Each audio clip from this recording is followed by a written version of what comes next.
Good evening.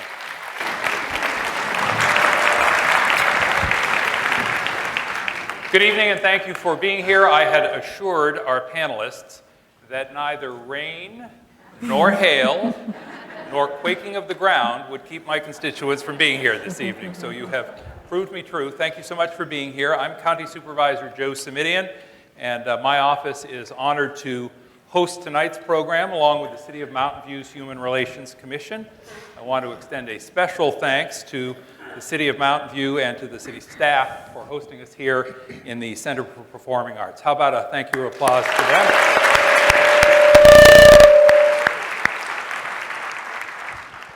And let me just say right now, either with or without the microphone, let me just say right now that I very much hope you'll join us for our next two Understanding Islam programs coming up next Monday. That's April the 23rd, and on Monday, April the 30th. In your places, as you walked in, you should have a question card. Can you all hold up your question cards so that we can see that you have them? Great. We ask that you write your questions on the question card because there will be time during our panel discussion tonight for your questions. And we're going to ask that you write as clearly as you possibly can. If you have a question and you've written it down on your card, just raise your card in the air as you did a moment ago, and one of our staff members or a member of the Human Relations Commission will come by and collect it. Let me also ask that your questions this evening focus on tonight's topic, if at all possible, which is understanding Islam. What does it mean to be Muslim? The basics. As I think I have shared with you, our next two programs will focus on women and those issues in depth at that time. Our conversation this evening is being taped by our friends at KMVT for broadcast at a later time. So let me just ask that all of us find our cell phones and make sure that they are turned to silent or turned altogether off. And whether it's a cell phone or some other mobile device, whatever it is, if it beeps, buzzes, rings, or pings, if you could turn it off at this particular time, that will ensure us an uninterrupted conversation. And thank you, panelists. Now, on to the program. The one other thing I should say is, if you haven't already had a chance to do so, please take a look around, and in the unlikely event of an emergency, make sure you know where the nearest exit is. This is an announcement required by law, and I just want to make sure everybody knows where those green signs and the exits are in the unlikely event you need to vacate the place. All right. In my view, we are lucky to live in one of the most diverse places in the country. But without understanding the diverse cultures amongst us, misconceptions abound. So our goal tonight is really very simple, and it is to create a better understanding of Islam among the general public. I want to begin by introducing tonight's panelists. At the far end of the stage from me is Anita Hussain. Anita is the Associate Dean and Director of the Markaz Center at Stanford University. Before she joined us here in the area at Stanford, Anita was a lecturer in the Near Eastern Studies Department at Princeton University. And prior to that, she worked in the Arabic programs at both the University of Texas, Austin, and at Georgia State University. Anita received her BA in Middle Eastern and South Asian Studies from Emory University, spent 2 years in the Peace Corps as a volunteer in Morocco, and then received her MA in Arabic Studies from the University of Texas at Austin. Also with us tonight, Jihad Turk, who is seated in the middle, and you heard that name right. It is Jihad Turk. Jihad is the president of Bayan Claremont's Islamic Graduate School. He received his undergraduate degree in history and Arabic from UC Berkeley and his master's degree in Arabic and Islamic law from the University of Texas. He also co-founded the Muslim Christian Consultative Group and the Greater Los Angeles Muslim Jewish Forum. Finally, we have Maha El-Junaidi. Maha is the executive director and founder of the Islamic Networks Group. She received her undergraduate degree in political science and economics from the American University in Cairo, and her master's degree in religious studies from Stanford University. Maha has been recognized with numerous awards, including the Civil Rights Leadership Award from the California Association of Human Relations Organizations. Please join me in giving a welcoming round of applause to our three panelists, Anita Hussain, Jihad Turk, and Maha El-Junaidi. In order to facilitate a somewhat more conversational style, I'm going to step out, but not into the pit. And we're going to jump right in with sort of a threshold question for all three panelists. And we're going to try and make this as conversational as we can. And as I have said to the panelists, just act like it's a living room conversation with 450 of your closest friends who happen to drop by, okay? And the lights. So, what do Muslims believe? I'm familiar with the fact there are 5 pillars of Islam, but let's start there. What do Muslims believe? Who'd like to begin? Maha? Sure. Well, first of all, I want to thank you, Joe, for doing this again. And the fact that all of these people are here, as many as last year, just sort of demonstrates the need for having this kind of conversation about Islam and Muslims. So I want to thank your office. I want to thank you and all of you for being here to have this conversation with us.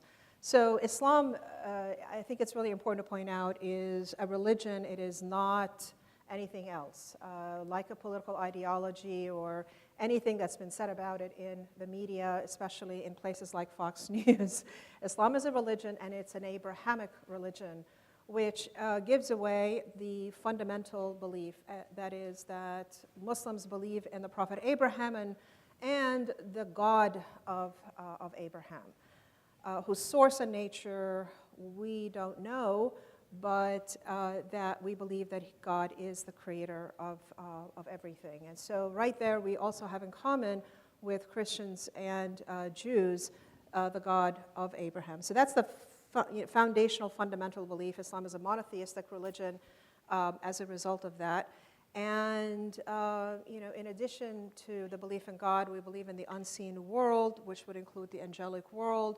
We believe that this God communicated with humanity through the medium of prophets that were chosen by God, who were human beings, starting with Adam and Eve, and culminating in prophets that include, besides Abraham, would include Noah, Moses, Jesus, and Muslims believe there were 124,000 messengers that were chosen by God. That included women.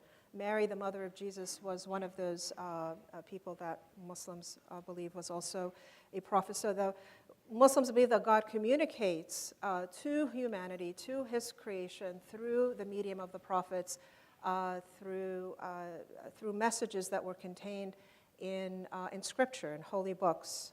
That would include the Torah, the Gospels, the Psalms of David, and Muslims also believe in the Quran, that is considered by Muslims to be the final testament revealed to the Prophet Muhammad. And Muslims also believe that we are going to be held accountable in the hereafter, that life doesn't end when we die, but that it continues in that we will be resurrected and stand in the divine court of justice before God, and that we will be held accountable for our actions in this world. And that's the most important, really, thing that you need to know about Islam. Islam is an Abrahamic tradition, which explains why we have so much in common with Jews and Christians, who are considered by Muslims as Ahl Kitab, people of the book, that follow very similar beliefs and follow very similar rituals. Pillars, you might have heard. Hang on just a second, Mahab, because I want to ask a little bit more about what many of the folks here in the auditorium would probably describe as the Judeo-Christian tradition, because I'm guessing that a significant number of folks here in the room were raised in the Judeo-Christian tradition. Not all, but many. But let me also just do a double check on sound in the back. Can you hear us loud and clear in the back of the room? No, thank you. All right. So we're both going to ask our panelists to speak up a little bit, and we're also going to ask our tech crew to help us out a little with the volume, if you could, please. Okay. So now we can hear you. There you go. So Maha, can you repeat everything you just said? No. So to where are there areas, if any, that are in common or that overlap with what is often described as the Judeo-Christian tradition? And where are there areas of departure just in terms of what the faith entails?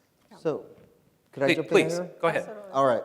So I'm going to say what she said, but in answer your question directly in a third of the time, or less.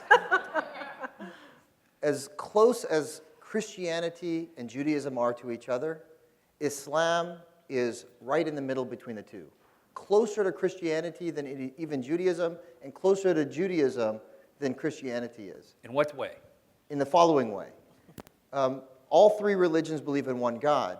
And like Judaism, Islam is not just focused on the worship of one God and not worshiping false idols, but also it shares with Judaism a lot of the ritual around purity, the focus on what in Judaism is known as halakha or Jewish law. We have something similar in Islam called sharia, which we're going to get into in session 3, but it regulates, not only what kind of food we can eat, we call it halal, not kosher, but very similar dietary laws, rituals around prayer, how often we pray, what is said in prayer, connection to Scripture, very much like Judaism.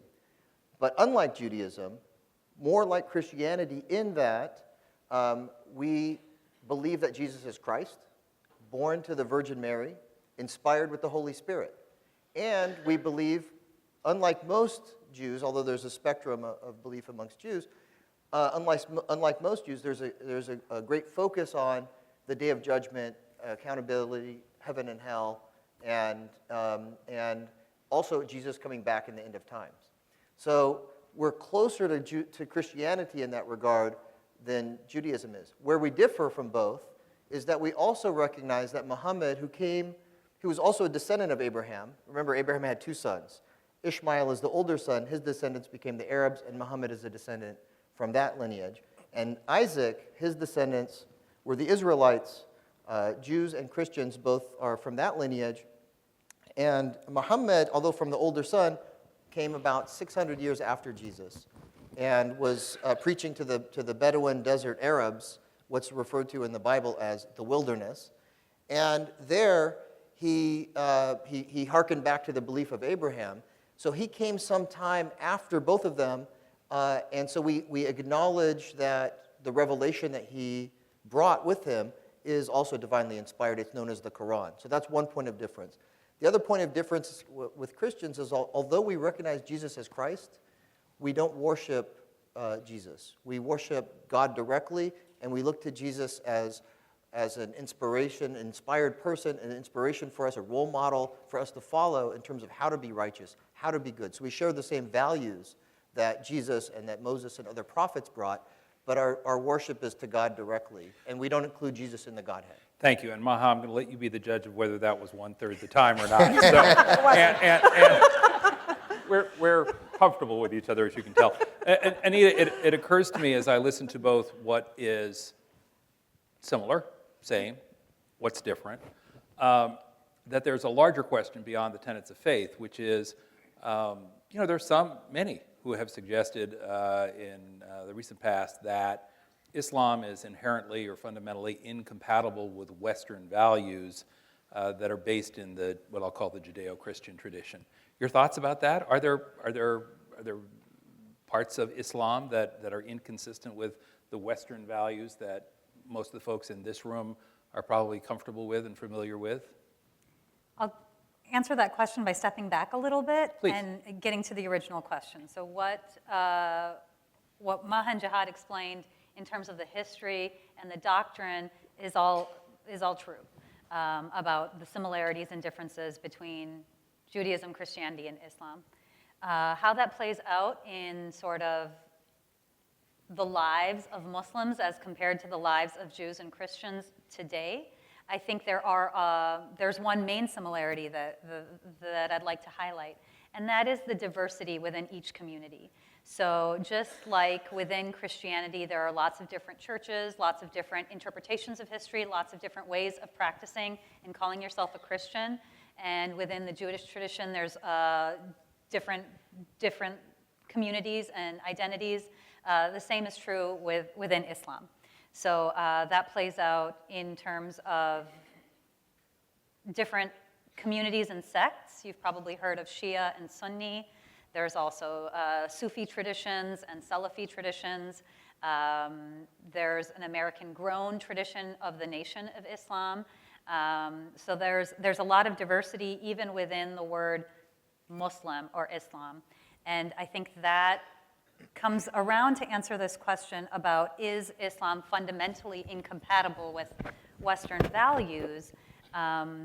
by saying there are parts of Christianity, there are parts of Judaism, there are parts of Islam, interpretations of all three that you could say are incompatible with democracy or incompatible with Western values. And then there's the majority of all three religions, which you could say are, have no inherent incompatibilities.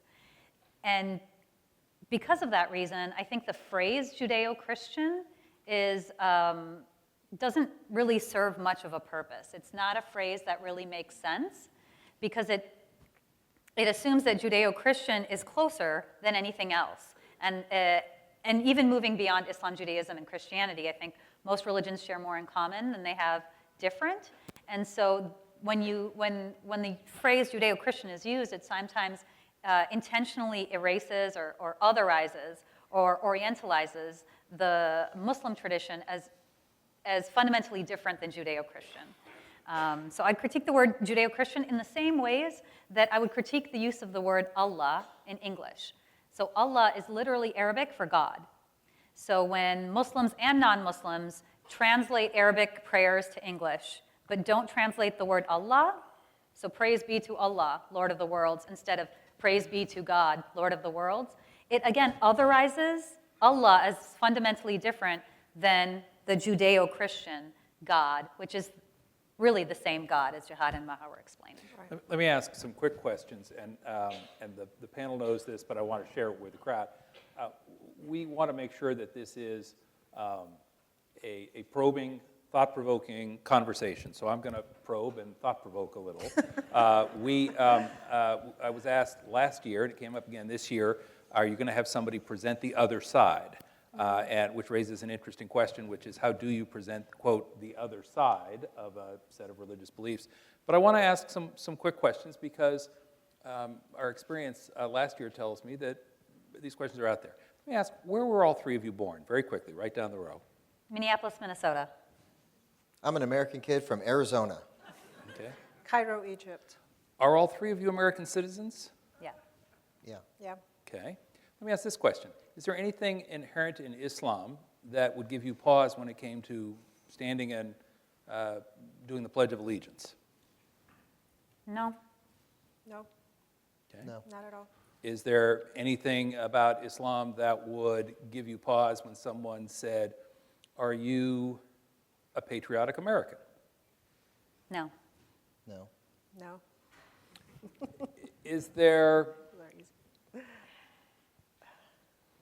anything inherent in Islam that you think sets you apart from the 450 people who are in these chairs? No. Not at all. Okay. Nope. Although they may not view us that way. Are we speaking up, please, again? Thank you. Although a lot of people sitting in the audience, I'm thinking, probably would not view us that way, that we have a lot in common with them. I think that that's what I come across all the time, is that people see us as the other, as foreigners, and that Islam is an alien religion, if you think that it is a religion, or a political ideology, or something else. I come across that all the time. I do a lot of speaking, and yeah, but that's not our perspective, obviously, towards the audience. Well, let me ask this question. Again, many of the folks in the room were raised in the Judeo-Christian tradition, if that's a phrase we can use for a moment, in the absence of another. And so they're familiar with perhaps with what happens in their church or their temple. What happens in a mosque? The same thing that happens in most churches and most synagogues. It's first of all, it's Now, that would mean that little kids behave badly when they should be paying attention, Absolutely. just to be clear. So. I certainly did when I went to Sunday school. Okay. But you know, it's a place where the 5 canonical prayers are established and performed in the mosque, and so the mosque essentially serves that primary purpose as it does the place of congregational prayer that Muslims perform on Friday at noon, which would be the same as you know, Sunday morning congregational prayers for Christians, and Friday night and Saturday morning Shabbat services for Jews. So it has that primary purpose, but it's also a community center where lots of activities take place. So you have youth and adult classes. You have Sunday school. We actually call it Sunday schools or weekend schools that either happen on Saturdays or on Sundays. You have youth programs. You have women's programs. You have banquet halls for events in the evening. All sorts of things happen inside the mosque in the United States, which acts as a community center. You have a library. Some of the bigger mosques have a health club, teaching yoga classes and all sorts of other types of classes. So it really depends on the mosque, the size of the mosque, the capacity of the community, the resources that are being put into the facility, and so forth. It's very similar, I think, to synagogues and the churches that I've been to. So you mentioned, if I had the phrase right, Maha, congregational prayer, I believe is the phrase you used. Right. And I'm gathering that that is distinct from the individual call to prayer that is answered 5 times a day outside the mosque as part of the faith. Jihad, so what does that 5 times a day call to prayer entail, and what is its significance? And trying to help make this relevant to the daily experience that we all have, what does that entail for a Muslim American who may find that his workplace or his school is not structured around the 5 daily calls to prayer? Yeah, so as Muslims, we are asked by God to express our gratitude and to pray, not just to express gratitude, but to ask God for help in whatever difficulties or challenges we might be facing, to pray to God for world peace, all of the things that you would normally pray for in whatever faith tradition you follow. We're asked to do it 5 times a day. And each prayer lasts about 5 minutes. It's not very arduous. We do wash beforehand, and we do orient ourselves towards the sanctuary built by Abraham. And excuse the interruption, the washing for prayer is? It's like a ritual washing where we just kind of put water on our face, our hands, wipe our hair. And the reason for that is? It's to prepare us psychologically, to not only be physically be clean, but to prepare us psychologically to enter into an important conversation with God. So we wash ourselves, which just gets us into the mindset. We orient ourselves towards the sanctuary built by Abraham, which is the Kaaba in Mecca. Him and his older son Ishmael built it some 2,500 years ago, and it's still there today. And we direct ourselves in that direction, all individually or when we're collectively praying, or all around the world, we face that same direction, and then we engage in kind of like Muslim yoga. There's some bowing, there's some prostrating, and there's no imagery, that we don't try and picture God. We pray looking down, but knowing that God is perceiving us. And it's a very centering activity because it just kind of puts everything in perspective, gives you a sense of inner peace and calm, and then you go on with your day. So the 5 times are before sunrise in the morning, so dawn, midday, mid-afternoon, just after sunset, and just after dusk is finished. So each of these times, 5 minutes, you find a quiet place to do that. Sometimes, the early morning and the late at night, not a problem. The midday, mid-afternoon, sometimes you're at work, and it's difficult to find a place, depending, you could be out and about. And I remember when I was a student at Berkeley, and I went to my first Giants game, baseball, and so we went to the stadium, and baseball games are long. And although we have a window of time between noon and afternoon to make the prayer, the baseball game was taken up that whole time. And so a group of my friends that went with me to the game, we said, let's go find, during the 7th inning stretch, go find a place to make the prayer. And there's not a lot of just open space in the stands there. So we went towards one of the exit tunnels, and we took 5 minutes, and we gathered, not blocking the way, and we did a quick prayer. And as we're bowing, I remember distinctly there was a fan who had imbibed some liquids that affected the coherence of their speech. So, and this was the time when you could still smoke back in the day. So I remember she came up to us, and we were all bowing down, and she's like, "Oh, are you guys okay? What's going on? You need help?" And so she hung around until we finished our prayer, and we tried to keep the concentration and finish the prayer. It's a short prayer, and then we had a nice conversation with her. I'm not sure how much she retained, but you'll find Muslims praying at the amusement parks and at school or at the office. And Anita, before I come to you, let me ask Anita. You're working at Stanford, obviously. You're working with a lot of students of university age and with millennials. I mean, is the experience much the same for them? Do they honor the call to prayer 5 times a day in the same way? Is it a different experience generationally? What can you share about that experience?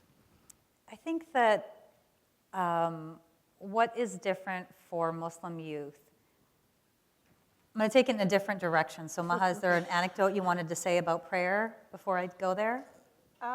I just wanted to say that after 9/11, it's become actually quite difficult for Muslims to do prayers in public spaces. So I was going to talk a little bit about the things that Muslims experience in public around Islamophobia. And the result of that is that Muslims have become very hesitant in performing prayers in public for that reason. Even taking out, what we would call the sibha in Arabic, Thank you. A little louder if we could get some help prayer. from our tech friends as well. Seems to be just my microphone. Okay. All right, is that better? There we go. Okay. Yeah, I had it up here, but he moved it down. There you go. I did All have right. it up here before. Keep going, Maha.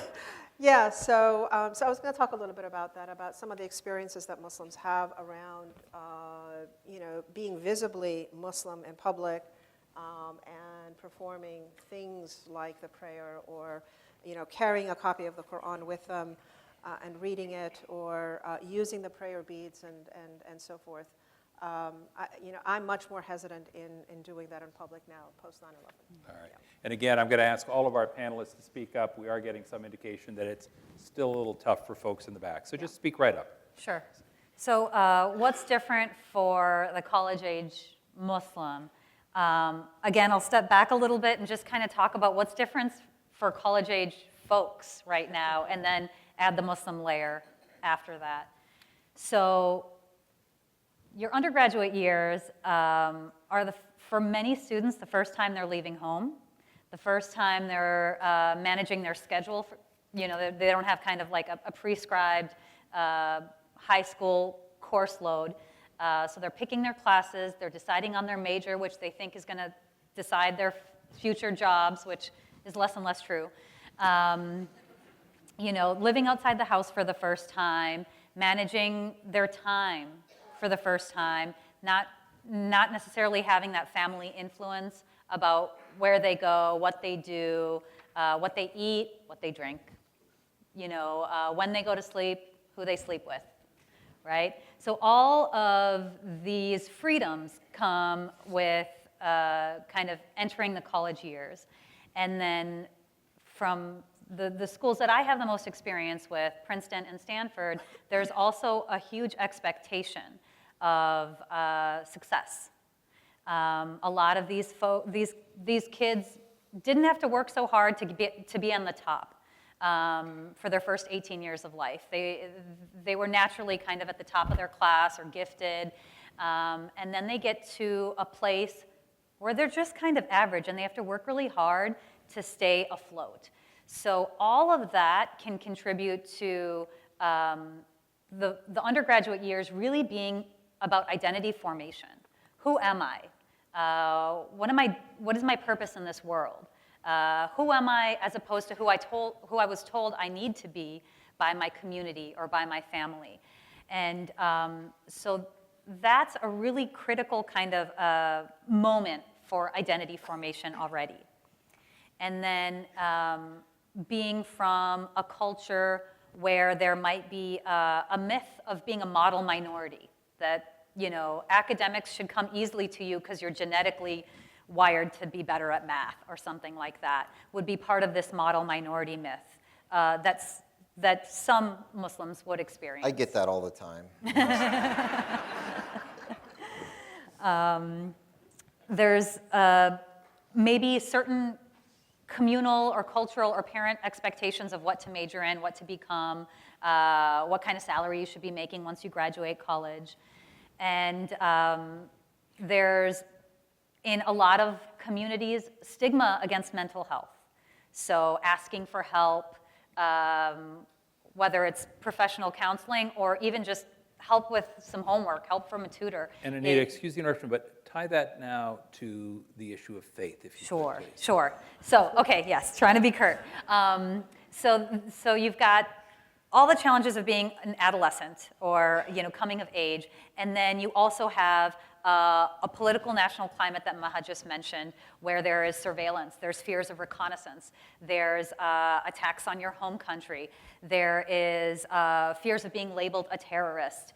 And so how does that then manifest in your identity formation as a young Muslim?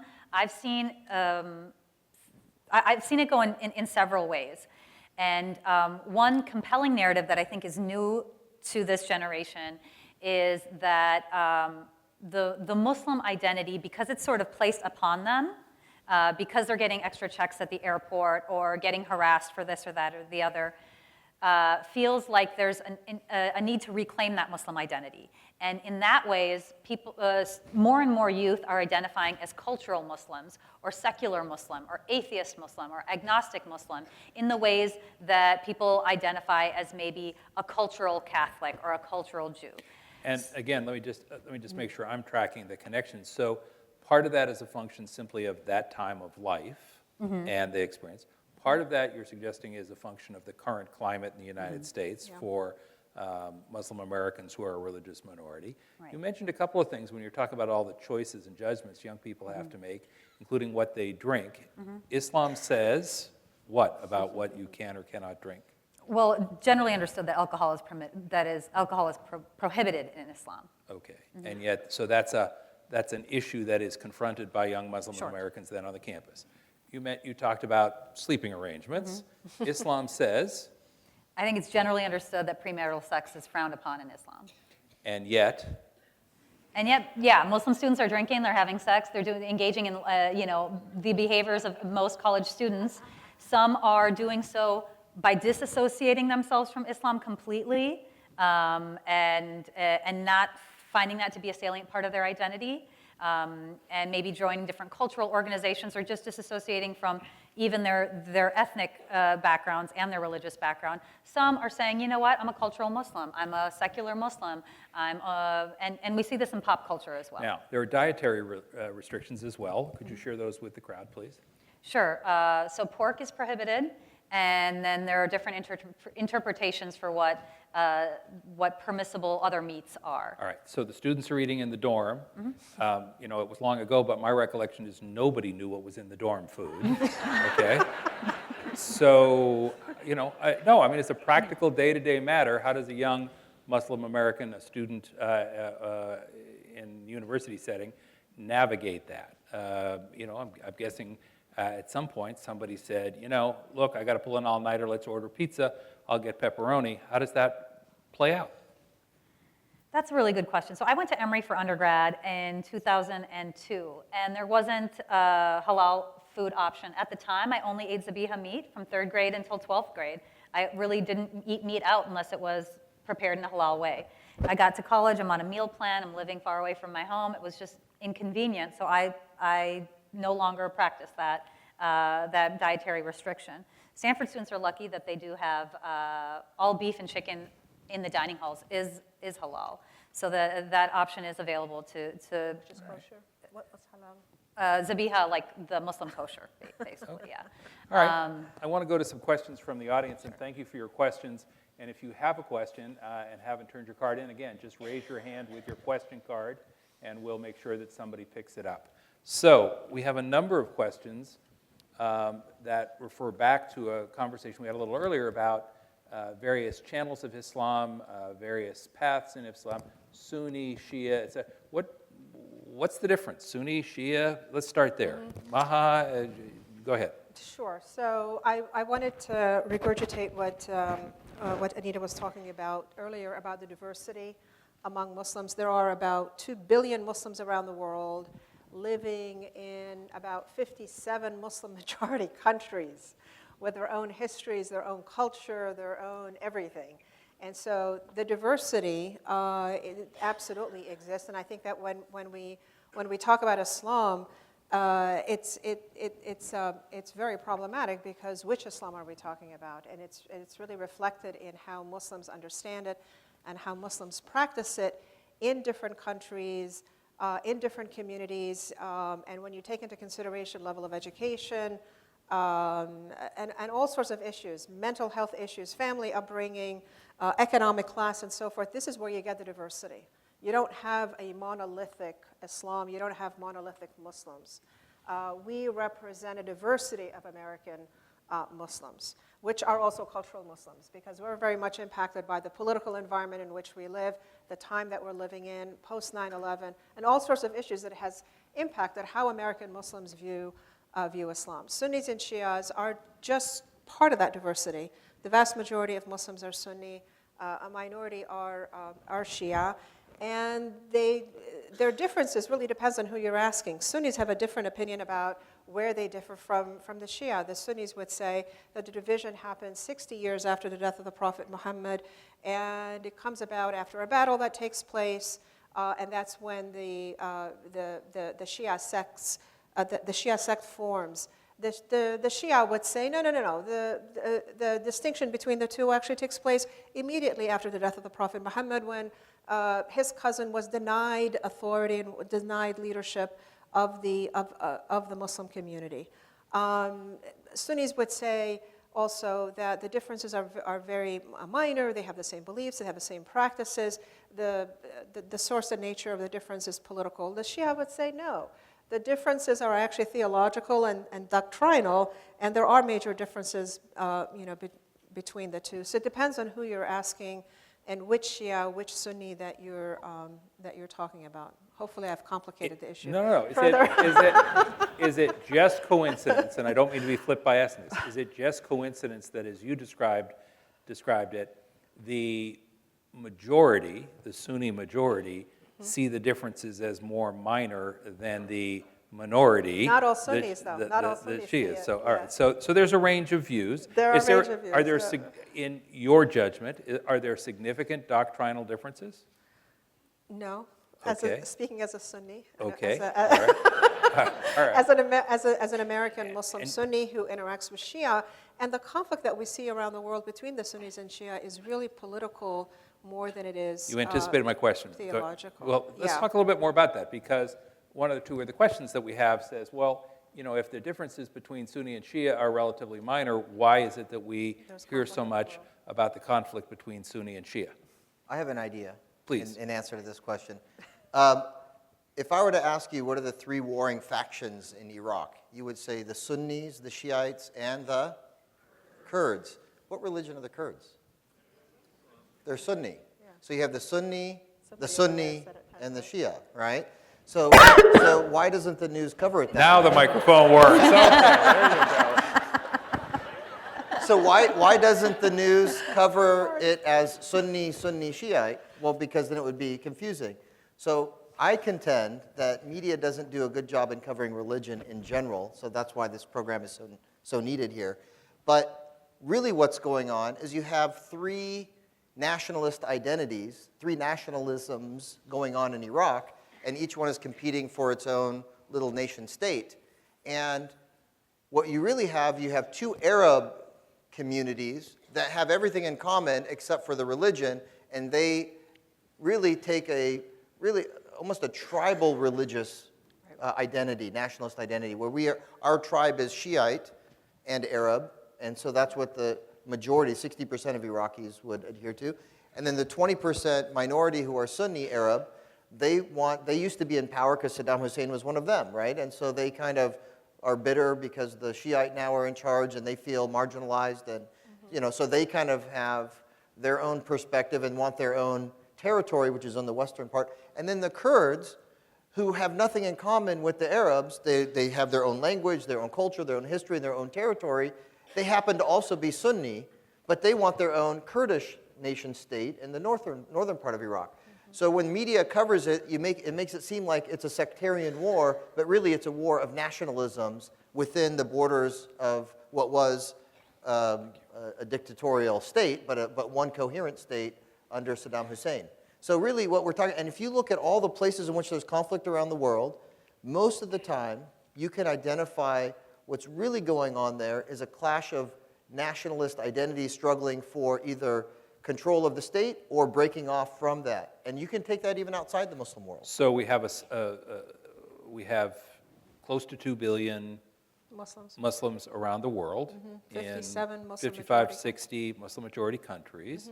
And then sizable minorities, like the minority here in the United States and throughout Europe and elsewhere. And if I recall correctly, probably 85% of the Muslim population worldwide is Sunni. The remaining 15% Shia, except earlier, Anita, you referenced Sufi and Salafi. So let's just, now that we've managed to understand all of the distinctions between Sunni and Shia, not in the last 5 minutes, take us a little bit farther down this path of complexity in terms of faith. Sunni, Shia, but then Sufi is? Salafi? Sufi is a mystical tradition. I wouldn't necessarily consider it a sect, though. I think you can have Sufi mystics, practitioners in majority in the Sunni tradition, because majority are Sunni, and then Shias as well. So it's a mystical tradition, and then Salafi is the interpretation of Islam that is Literalist? yeah, that's a good way. Yeah. If someone used the word fundamentalist, what would your reaction to that be to describe that? I think it's fair. Puritanical, fundamentalist, literalist, People extreme that in some cases.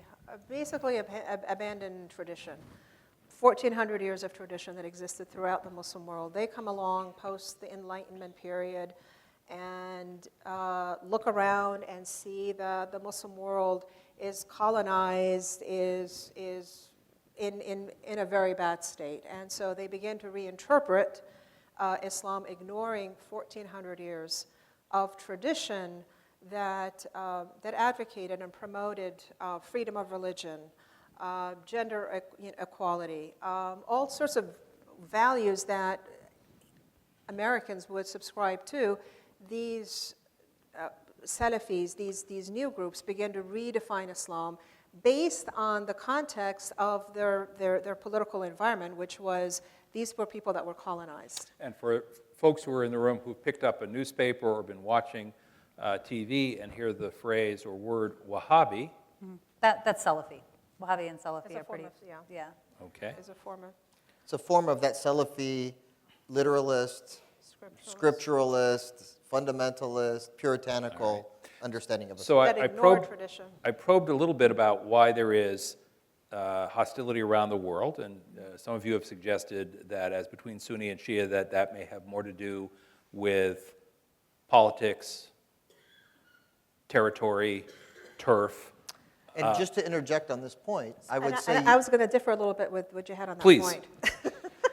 You know, Well, this is just Jihad, a- that'll allow you to get the last word, so hold that thought. Go ahead, Maha. Okay, so I think that there is, like in Yemen, for example, I'm not sure that I would consider it to be tribal or nationalist as much as I also see that the Saudis are very much, and other Sunni states are very much threatened by what they consider to be evangelism by Iran and the Shia community there, and I think that they're very concerned about that and want to keep it at bay, and so I think that there is a little bit of that. It's not just Well, yeah, necessarily- but I would say that what you have going on in the Middle East is you have two regional superpowers that have a lot of oil or gas Iran money, and Saudi Iran and Arabia. Saudi Arabia, Uh-huh. and they're nation states.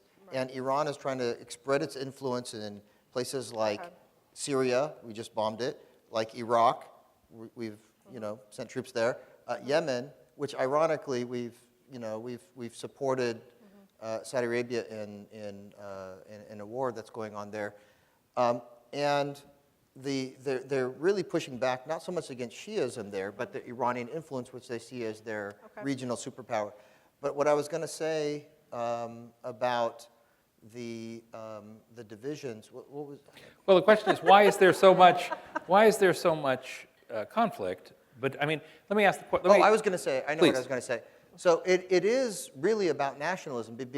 Before there were these nation states, Sunnis and Shias generally got along. I mean, there were so many cases, even in, let's say, Iraq, in places like Baghdad, what's the capital, where there are a lot of Sunnis and Shias living side by side, of intermarriage. So you have a Sunni and a Shia, they would get married, and their kids would be sushi.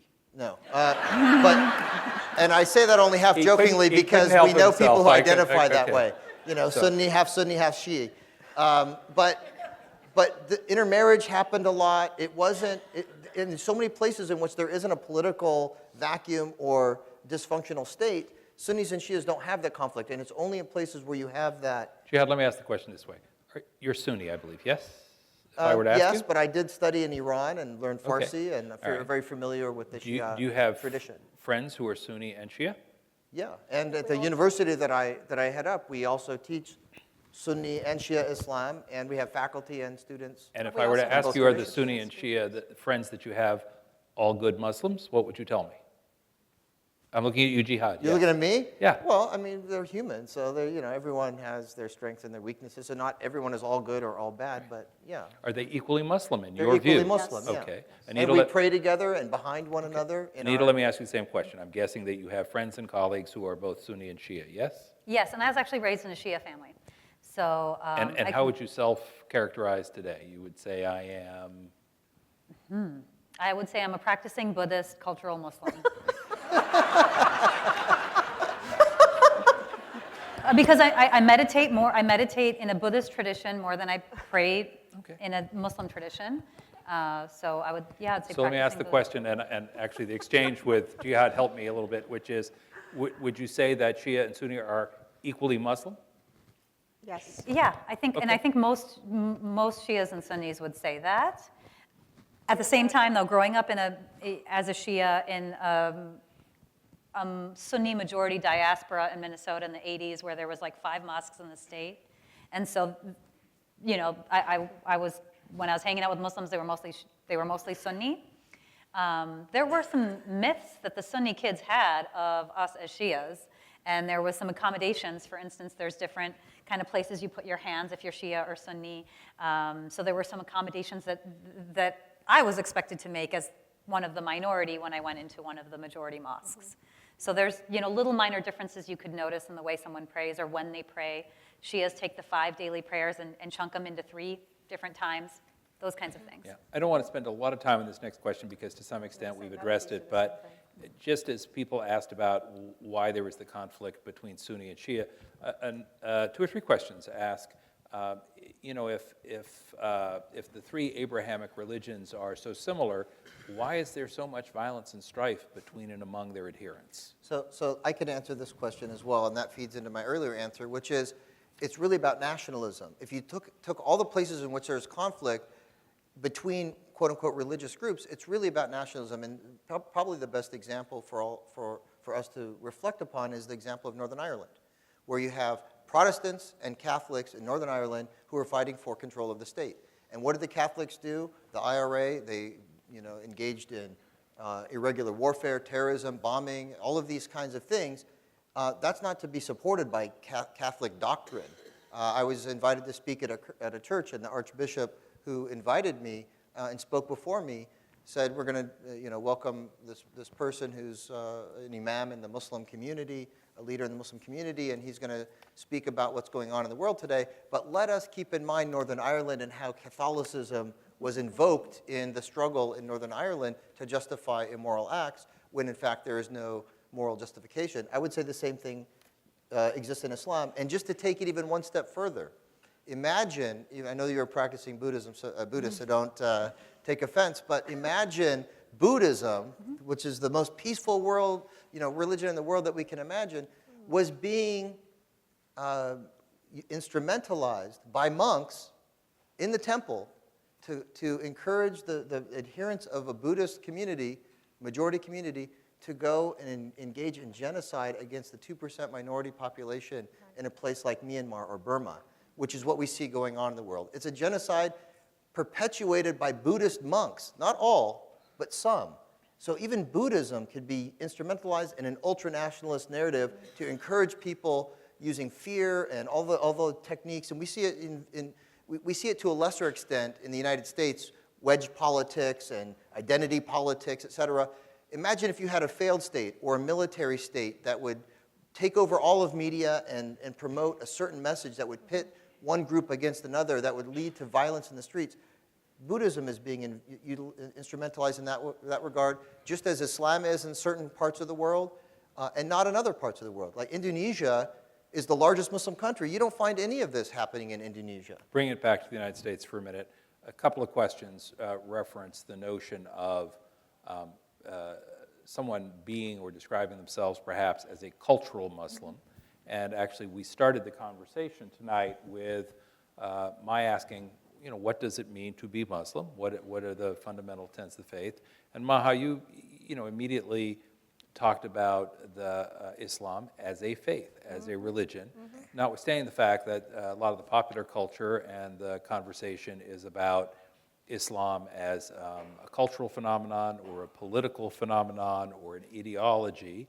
And of course, so we've talked about that. But let's go back to this issue of culture. How much of what people think of when they think about the Muslim community in the United States is the faith, and how much of it is culture? Because we've got 3 million American Muslims, more or less, and they represent a lot of different personal histories and stories. So culture, religion, can we separate the two? Are they inexorably interwoven? Anita, you want to take this one on? I'm not quite sure where I'm taking the conversation, but I'm going to let you figure that out. Yeah. Well, I think that I'm going to step back a little bit. I like avoiding answering your questions head on. So what is culture, right? In the American Muslim context, there are folks whose ancestors have been here for several generations. There's 30% of American Muslims who are African American Muslims, descendants of slaves whose families have been here for a very long time. So their culture is African American. I've gone to mosques in Atlanta where the food served in the, like food to buy at the concession area is fried chicken and collard greens. Halal fried chicken and collard greens without the bacon bits, right? So that's certainly an American Muslim culture. I think the waves of migration from Muslim majority countries has had a very long history in this country. So I can really only speak from my own perspective. My parents immigrated from Pakistan over 40 years ago, and so they're part of the first generation of immigrants. Their understanding of culture, their understanding of being Pakistani, their understanding of being Muslim is coming from when they were in their teens and 20s back in Pakistan, right? So a different time and a different place. Then they had me and my brother were the first generation born here, no accents. We have certain privileges that they didn't have that they worked to give us, and certain access to education and whatnot. And we are very much an American culture environment. That's how we were raised. And then I look at my nephew, my brother's son, who is even one more generation removed. So I think it really kind of depends on the wave of migration, the level of the generation. And what I can say, and this comes back to that first question about the Muslims today or youth today. I think more and more we're seeing Muslims that don't necessarily fit within what other Muslims would prescribe as traditional Islam coming out and saying, no, this is my Islam. So African American Muslims bringing their Black identity to Muslim spaces and bringing their Muslim identity to their Christian-dominated Black spaces. We have folks in bringing intersectional identities without apology to Islam. People claiming trans Muslim identities, queer Muslim identities, bringing their own understandings of feminism to Islam that don't just ascribe a Western feminism, but are informed by the experiences that they have and Muslim feminist women writers and leaders. Maha? well, I just wanted to make sure that people understand that all of these people are American. Their orientation is absolutely American in terms of their value systems. You know, they're pro-democracy, pro-women's equality of women, pro-toleration of all religions and all peoples. They are, you know, they're rational. They're about science. So we have diversity within the American Muslim community as much as you have diversity within the American community, but their orientation is absolutely American, very much impacted by who they are. Most American Muslims that immigrated to this country are white-collar professionals, and it has to do with our immigration system. In the 60s, when Johnson opens up immigration to people from Muslim-majority countries from the Middle East. That's been closed now, by the way. Yeah.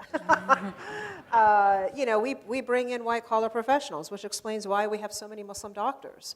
It's estimated, I read a couple of times, that it's 10% of the doctors in the United States are Muslims. I come from a family of physicians, or they're engineers, or they're now lawyers, or they're entrepreneurs here in Silicon Valley. The number of Muslim businesses in Silicon Valley is incredible in terms of the number of people that they employ, and the companies that have gone public and have made billions of dollars for the U.S. economy.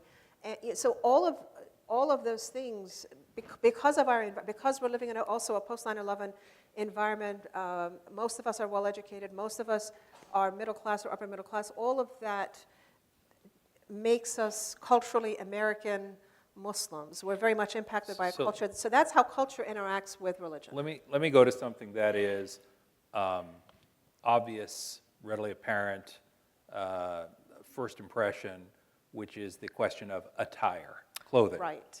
So I knew you were going to bring that up well, at some point. At the risk of stating the obvious, what I think our audience can see, we have two women on the panel. One is covered, one is not. So we've got the questions about the hijab, we've got questions about the veil, we've got questions about the burqa. So if I were to say, Maha, you are covered, Anita is not, is that a personal choice, a cultural reference? I sworn she was covered. So, well, personal choice, a cultural Right. So a choice, the or a principle- religious principle? I definitely dress the way that I do for religious reasons, and my Islamic identity is one that is based on faith,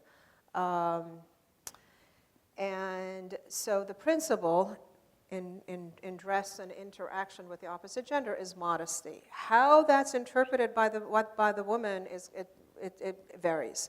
It takes on different forms. And that principle of modesty is embedded in the faith, yes? Absolutely. No, Okay. absolutely. I think that all Muslims would subscribe to the idea of modesty, not only in your attire, and also in your interaction with the opposite gender. So it takes on many different forms, and women are free to define that for themselves. For me, I take a very traditional conservative approach. I tend to be more orthodox or more traditional that way. Or Wahhabi? No. No. That I'm not. Okay. So that's why I dress the way that I do, which involves covering everything except for the face and hands, but it also dictates my relationship with the opposite gender. I can be friendly with men, but it has to be free of sexuality. So it takes on many different forms. I think that Anita is very modest in her dress. I think all of the women here are modestly dressed as well. I just happen to take sort of this extra step. Anita, your take on this? So I think that, like doctrinally, my interpretation of the modesty code is that the biggest veil, the first thing that's mentioned in this part of the Quran is the veil of the eyes. So I think that modesty really comes from casting down your gaze, not lusting, not sexualizing the other. And so that for me is modesty. And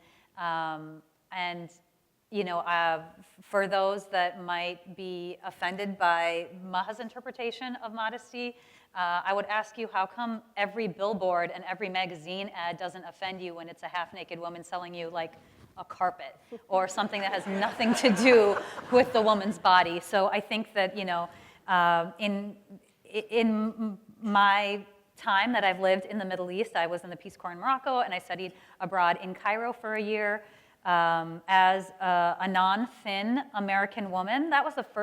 Those are the only times in my life I didn't have psychological issues with food. I'd never felt like I was cheating to eat a dessert or feeling guilty about things that I put in my mouth. Which is good because they have great desserts in both Morocco and in Egypt. It's true. Never really felt fat, never felt guilty about what I was eating, never felt hyper conscious of my body in the ways that I do in America. And so when we talk about kind of women's liberation, I think there's the hypersexualization of the woman's body is its own captivity. And I've experienced that in my life. So We can clap to that, right? Sure. Okay. So, To the answer, not to the captivity. Jihad, so my recollection is that the principle of modesty also applies to men, yes? Yeah. Yes. Is this something that you're mindful of as a member of the Muslim community? Yeah, I try and dress modestly. I hope I'm doing okay tonight. And does this larger religious foundation that both Maha and Anita referenced in terms of modesty, does it imbue your thinking about what Islam is or isn't? Yeah, I agree with everything that was said. All right. Can I make one anecdote to that? Please. I think that one other thing to be mindful of is that, back to the question about religion and culture, a lot of people's beliefs and practices aren't visible. So there are a lot of non-veiled Muslim women who might practice more Islam than veiled Muslim women. So I wouldn't assume anyone is one way or another, whether they have a beard or not, or whether they have a veil or not. I have met Muslim women in Cairo wearing a veil, actually covering till their eyes and lifting their cover to drink beer. So,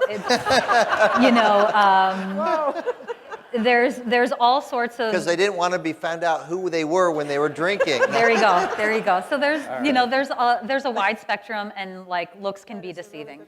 Jihad, we're going to cover in our third panel discussion 2 weeks from tonight a host of topics which we have labeled together under fear of a faith. But I cannot let the night go by without asking you about your name, Jihad. And I'm sure there is more than a story or two to share about going through life saying, hi, my name is Jihad, as you introduce yourself to people. But can you just tell us a little bit about... I came here on an airplane. Yes, you did. So what is the basis for your name, if I may ask? And what's your experience going through life with the name Jihad, particularly in the last 15, 20 years? So I was born in 1971. I'm 46 years old. And in the 70s, in Phoenix, Arizona, where I was born and raised, my mom's, by the way, is Caucasian American from Oklahoma. My dad moved to the U.S. in 1956 as a 17-year-old to Merced, California, where when he arrived, it said, Arab boy moves to Merced to pursue life he dreamed of, all right? I'm not joking. I have the article. I took a picture of it. I have it here on my phone. So I was looking at a scrapbook just a couple years ago, and I was visiting him.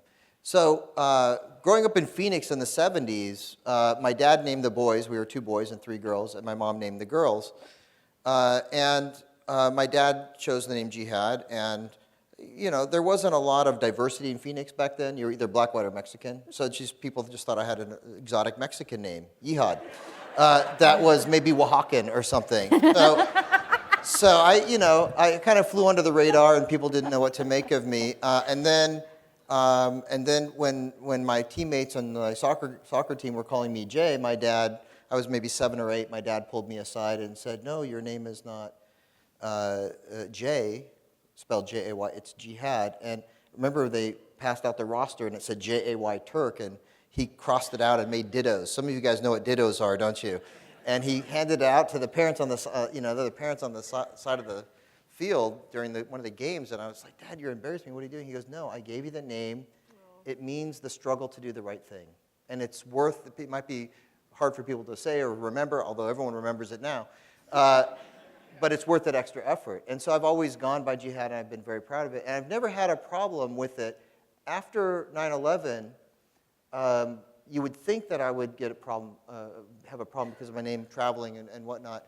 I never get pulled aside for extra security or anything, surprisingly, because I don't think a lot of terrorists name themselves jihad because that's just too obvious. Right? But also because I don't look very Muslim-y. I mean, I Muslimish or whatever the term is. I don't have an accent. I don't have a uniform or a dress that sets me apart. And so, if anything, people say jihad. Oh, doesn't that mean holy war? And it's a conversation starter. So I'm a little bit of a walking teaching moment. But I have to say, I don't face discrimination, hostility. Some people do, but it's usually because they racially or they look very distinctive or other. And then there's kind of a bigotry or an animosity, but I don't face that. And in fact, I'm reaffirmed in my Americanism, my patriotism, if you will, or my positivity towards what it means to be an American, because almost everyone I meet who does ask me, they're genuinely interested and want to know, just like all of you are here tonight. And it's reaffirming to say, okay, yeah, thank you for wanting to understand a little bit better and give me that opportunity to explain. All right, more on this at our third session coming up in a couple of weeks. We have an awful lot of questions, and time is short, so I want to make sure we can get to as many of these as possible. One quick question, Maha. Are non-Muslims welcome in a mosque? Because they've been there. Now, I know your microphone is having problems, but I didn't think it through all the way out there. Let me try that again. Maha, are non-Muslims welcome in a mosque? As she said, yes, Okay. absolutely. All right. And they're often there on Friday, congregational prayer to observe and to even participate, to take tours, and lots of events where they're invited to. Next question. Anita, someone says, I'm confused about the difference between Muslim and Islam. Can you clarify? That's a good question. It's a linguistic question. Linguists love this. So they come from the same Arabic root, SLM, right? It's like the word salam, salam alaikum. Arabic is a Semitic language, so is Hebrew. So the word shalom also is from that same Semitic root. So Islam, I-S-L-A-M, right? And then Muslim, the S-L-M is in there as well. So salam means peace or to surrender. And so Islam is the... Means you better surrender to us. No. The surrendering to God, right? Surrendering to the oneness of God. And the oneness of God, I think, is like the main theme of Islam, is that there is one God, one deity, and acknowledging that oneness is surrendering to the oneness of God. So Islam is the surrender, and Muslim is the person who does the surrendering. So to grossly oversimplify, Islam is the religion. Muslim describes the people who are adherents of Islam. Right. Yep. Okay.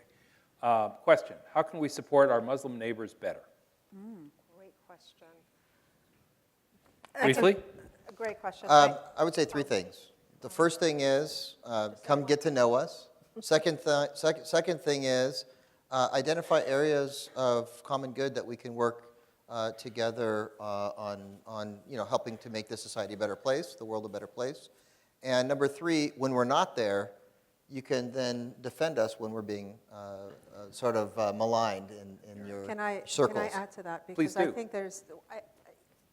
I think it's great that none of us here on the panel have experienced hate crimes, and I like Jihad, I don't experience being stopped in airports, nor have I experienced hate crimes, but I think that it's important for us to point out that Islamophobia as anti-Semitism is growing in this country, particularly after these last presidential elections, where hate crimes and hate incidences are growing by nearly 100% each year.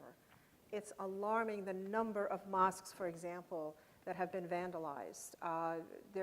It's almost like CNN had issued a report about this, and there's almost something like, don't quote me on this, but 10 a month that are being vandalized in this country. There is an epidemic of hate crimes against Muslims going on right now in the United States, and we really have to pay attention to that. If these were black churches, if these were synagogues that were being firebombed or vandalized, I think that we would have really been up in arms about it, and we would have addressed it at the national level, but it's not being addressed in the United States. And so the problem is real, it's serious. And then when I look at bullying in schools, in California alone, based on studies that have been done, 1 out of 2 Muslim kids is experiencing teasing or harassment or bullying in schools. When you go across the country, it's as high as 4 out of 5. So we have a problem there as well. So how can you help? I think that it's the question that you asked earlier about, not you, but somebody made the assumption that there's growing conflict between the 3 Abrahamic traditions. I think that there's growing friendship and growing alliances, especially since the last presidential elections, where when the Muslim ban was announced, it was Jews that were at the airports, it was Christians that were at airports, standing behind Muslims. In the call for Muslim registry, it was, it's Jews and Christians that are saying, no, we're not going to allow it. We are going to declare ourselves Muslim if this happens in the United States. And so, I am appreciative, and I know that I speak for everyone here, and the Muslim community, we're very much appreciative of the work in this effort by Christians, by Jews, and by other Americans as well.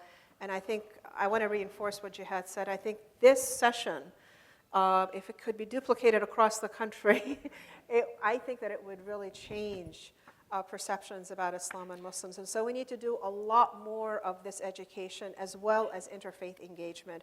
And I think that the interfaith work is growing in this country. There's a movement that is growing in this country, and if you're not part of it already, you should join interfaith councils in your neighborhoods, and then also work that is being done by folks like yourself, Joe. Well, thank you. Notwithstanding the compliment, I need to move us on. So, in case this has not yet been a lively enough conversation for you all, I think I can inject even a little more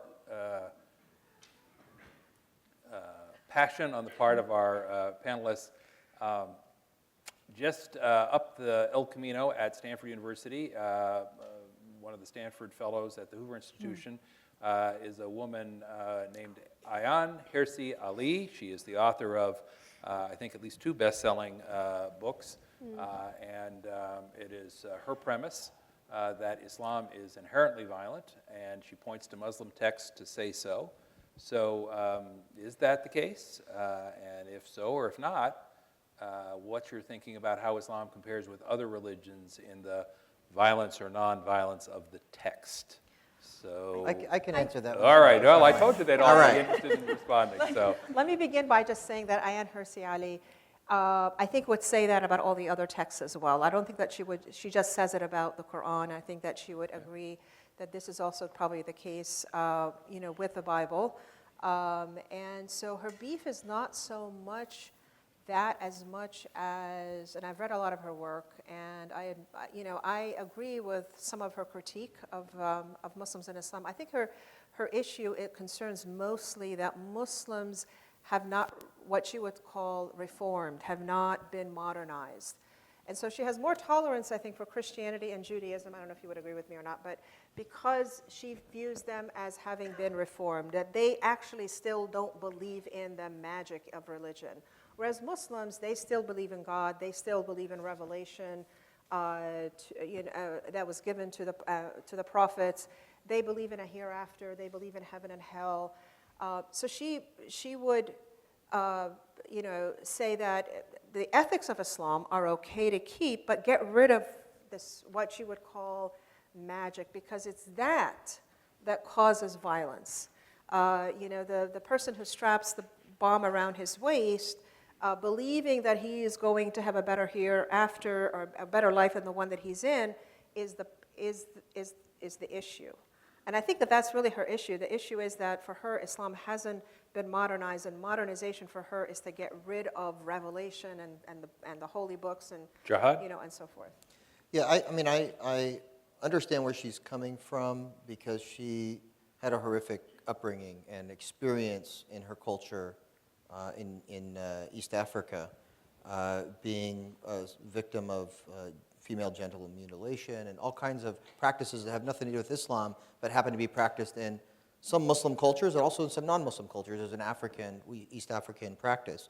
And some Muslims still practice it, and they try and justify it through religion, although it's completely against the religion, in my humble opinion, and the opinion of many scholars.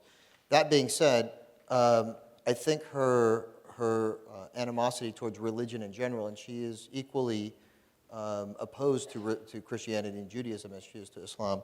She does have some particular criticisms of Islam that I think are unfounded in the way that she attributes to religion a lot of the violence, where I just, in my explanation, attribute it to other factors. And religion, even as a head of a Muslim seminary graduate school that's training imams, and I aspire to be informed by my faith in what I do, I would still argue that most people in their daily lives are more informed by culture, tribal or other kinds of identity politics in what they do, economics, other factors. And religion, even amongst Muslim majority countries, religion is really not the main motivator. It's these other things. And so I disagree with her framework for that reason. We fundamentally disagree about how the world works. Anita, anything else to add? Just to add that, a lot of these voices are given elevated platforms by racist alt-right organizations. So just keeping that in mind, that people have made a profession out of sort of, Hate-mongering. yeah. Maha, you mentioned the word Reformation a couple of times. We have a half dozen questions about whether or not Islam is ready for Reformation, deserving of Reformation, modernization. Thoughts about this subject from any of the panelists? Maha? I would say that it's happening. I would say that it's already happening. I see it in the students that I work with. I run a Muslim center. Of my 7 staff last year, 4 identified as queer or gender nonconforming Muslims.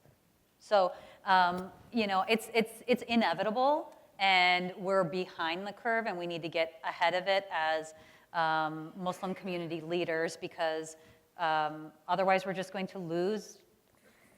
We're going to lose our community. People are just going to run away from their Muslim identity.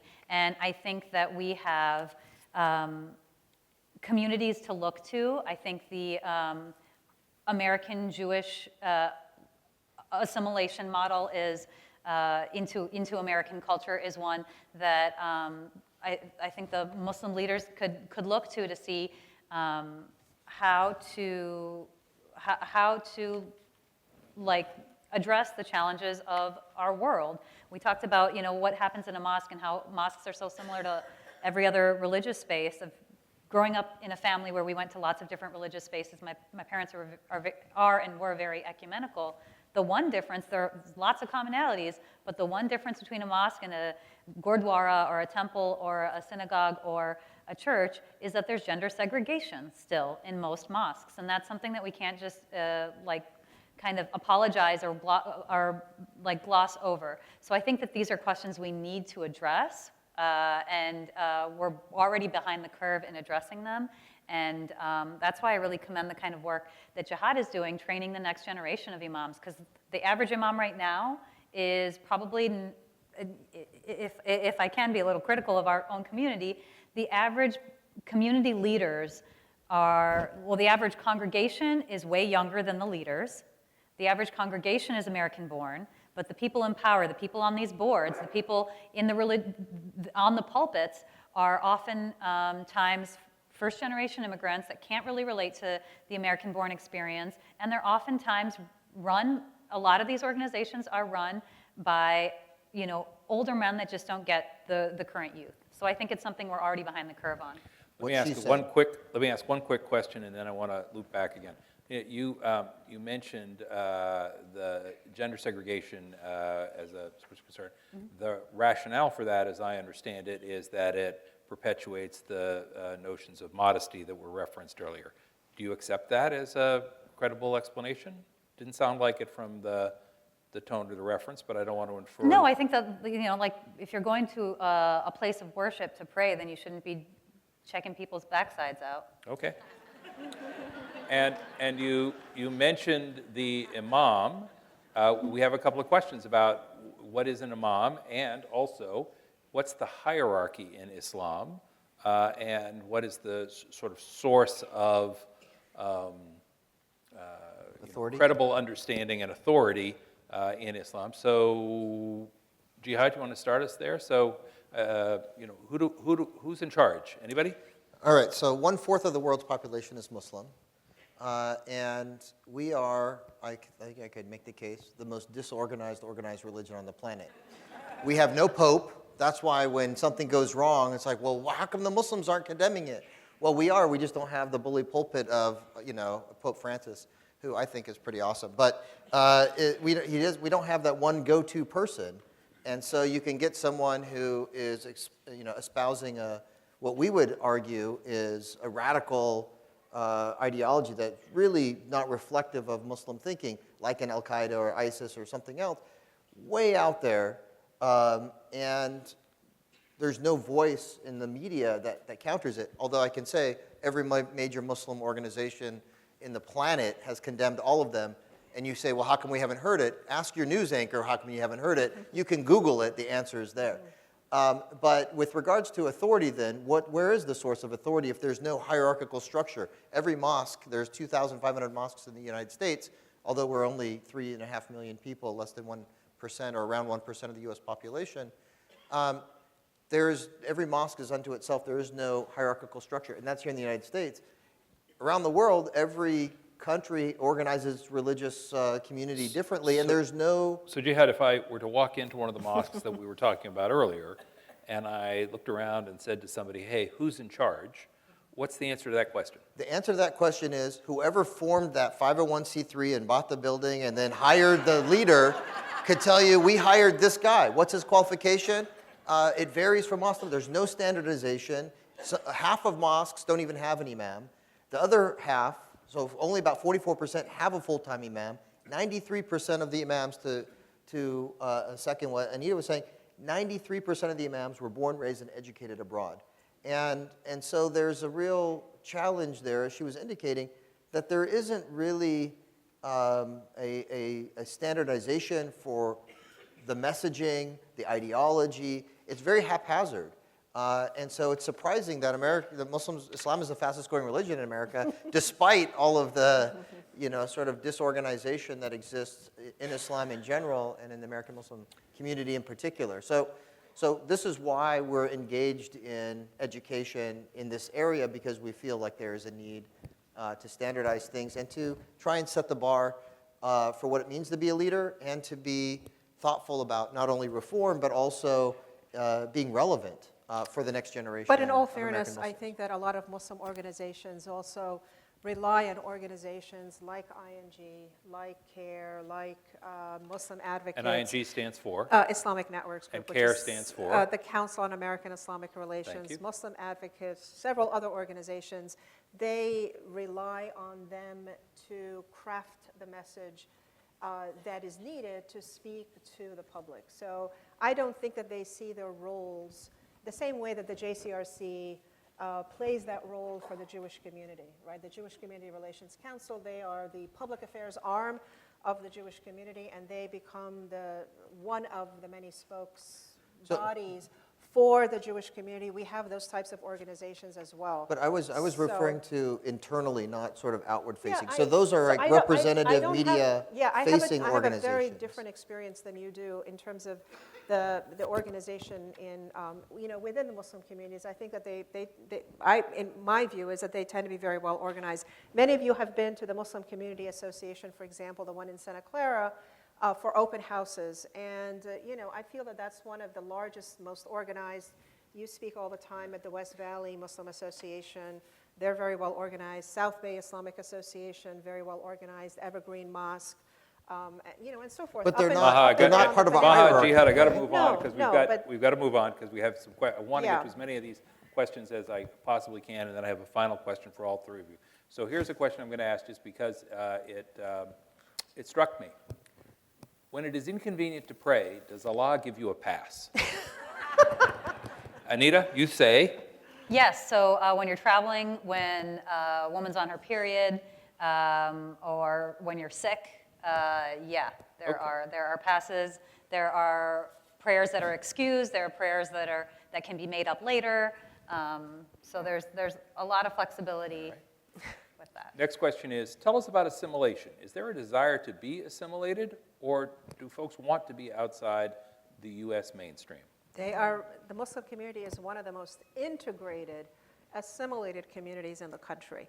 There have been polls that have been done about this, and they see themselves as being very much part of the American mainstream. And as Anita pointed out, Muslims have been here for some time, since the enslaved Africans. It's estimated that 1/4 to 1/3 of the enslaved Africans were Muslims. And so Muslims have been making contributions. Enslaved people were contributed to the American economy through the agricultural sector, in tobacco, in cotton, in rice, and so forth. And Muslims have been coming here as laborers since the mid-1800s, and more recently, I mentioned, since the 1960s with Johnson's open door policy. And so Muslims have been contributing to the United States. They see themselves as American and very much part of the American mainstream. The vast majority of them speak English, as their first language. Next question. What do you think of the term Islamic extremist? I prefer the word terrorist. I mean, if they're a criminal, if they're engaged in terrorism, they're a terrorist. If they identify themselves as Muslim, I would challenge them as to the Islamicity of what they're doing. So they're just really a criminal or a terrorist. But and we do have it's not extremist really, Muslims. Yeah, you could be extreme in your practice of faith, like praying not just 5 times a day, but 50 times a day. But there's nothing wrong with that. We're talking about violence. And so if you're going to go from being an extreme worshiper to an extremely violent person, there's not really a connection there. Even though you might think, oh, the more religious you are, the more inclined you are to do violent. I was invited to the White House under Obama to participate in a summit on countering violent extremism. And what we discovered as just an attendee of that and as part of the run-up meeting with the intelligence community as to who's participating and joining ISIS and Al-Qaeda, et cetera, what they said is it's people who oftentimes don't have any Islamic foundation at all, and they just want to be part of something. And they even caught these young people going over to ISIS from Florida, teenagers, who had ordered the week before Islam for Dummies on Amazon. And so it's not that they were educated and really extreme in their religion. They were, looking for an adventure and wanting to belong and, buying into the rhetoric of ISIS. But there's no connection between extreme religiosity and being a violent person or a criminal or a terrorist. It has to do with ideology, it has to do with geopolitics, it has to do with so many other factors, but I wouldn't at all equate being an extreme. You can have the longest beard and a turban and everything else. Well, you're probably a Sikh if you do that. But, you could look very Muslim-y and you be the most peace-loving, kind person. It has nothing to do with the image that we imagine because of media. And I can say that having gone through that inside track of studying this issue with the people who are most expert in it in our government. I referenced in passing at the outset, and then we veered off into a different part of the conversation, but what are the 5 pillars of Islam? Those are rituals. I'll say it really quickly. How about that?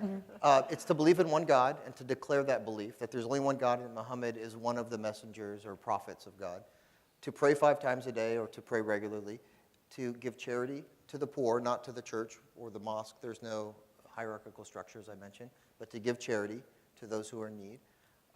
It's not a tithing. It's whatever you save for a year, 2.5%. So it's not even a lot. That's a minimum. And then to fast during the month of Ramadan, which is coming up in just a few weeks. You fast for 30 days. No eating, drinking, or having intimate relations. Not for all 30 days. All 30 days, No. daytime. Thank you. At night, everything goes. Everything goes. And then to make the journey to the sacred sanctuary built by Abraham on the pilgrimage to Mecca. All right, which, those are the 5 pillars. So let me close with one last question, and that is this. And we're just going to go right down the row, and Anita, you'll get the last word. Maha, we'll start with you. In your experience, what's the biggest misconception that you confront about Islam and the Muslim community here in the United States? What's the biggest misconception That you... there's only one Islam, and that Muslims are monolithic, that they're all the same, they all subscribe to the same culture. And I hope that this evening demonstrated otherwise, that there is much diversity within the Muslim community in the fact that they are spread out in 57 Muslim majority countries, and even within the United States, I think that you saw a bit of diversity just among the three of us. Jihad, the biggest misconception? I don't think most people realize that Muslims worship God the Creator, the God of Abraham, and that Islam is not an Eastern religion. It's as Western as Christianity and Judaism. In fact, has all of the same sort of biblical figures and family. So I'd say that's the biggest misconception. All right. And Anita? That Islam is somehow doctrinally or inherently incompatible with democracy or Western values. All right. Folks, that brings us to the end of tonight's program. As I mentioned earlier, we hope you will join us next Monday, same time, same place, for Islam and Women, and then 2 weeks from tonight, same time, same place, for Fear of a Faith, Understanding Islam, Fear of a Faith. I hope that you not only enjoyed but profited from tonight's program, that we were pleased to bring you in partnership with the City of Mountain View's Human Relations Commission. And I hope that you will join me once again in thanking our three panelists, Anita Hussain, Jihad Turk, and Maha El Janati. Thank you all for joining us.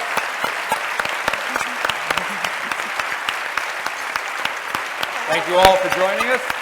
We hope to see you next week and the week thereafter. Thank you, panelists. Thank you. Well done.